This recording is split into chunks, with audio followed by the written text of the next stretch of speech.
HB-nya 13 punya sakit tanpa positif. Ya, sehingga P positif kelihatannya bulging. Di 12 fungsi hasilnya nggak meyakinkan. Akhirnya USG negatif. Itu akhirnya kita menambah jaga seminggu semua. Karena taplak mejanya bergeser.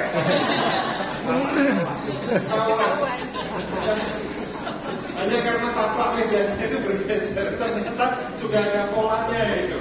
Konsulennya menaruh taplak mejanya itu.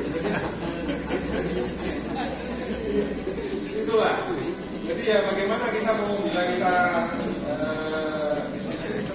bisa melakukan standar tanpa melakukan standarisasi ya, tanpa diajarkan secara standar. Dan standar pada level media ini seperti yang disampaikan di awal, naiknya itu eksponensial dibandingkan standar dasar. Dari 12 parameter menjadi 500 parameter.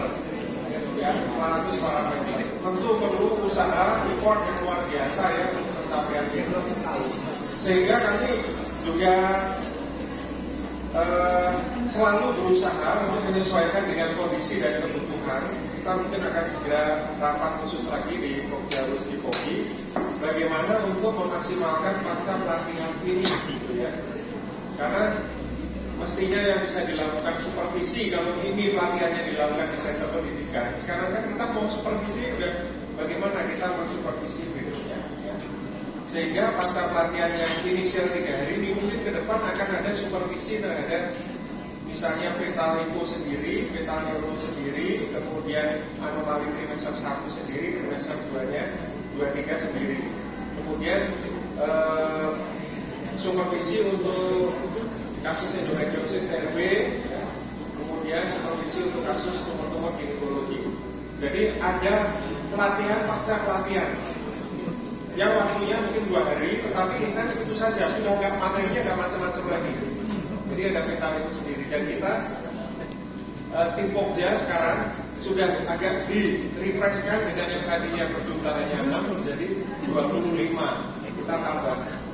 Karena kita melihat kebutuhan itu. Jadi betul sekali yang disampaikan Dr. Zo ya bahwa rasa-rasanya 3 hari untuk 500 itu tanpa ada lanjutan itu akan sangat berat.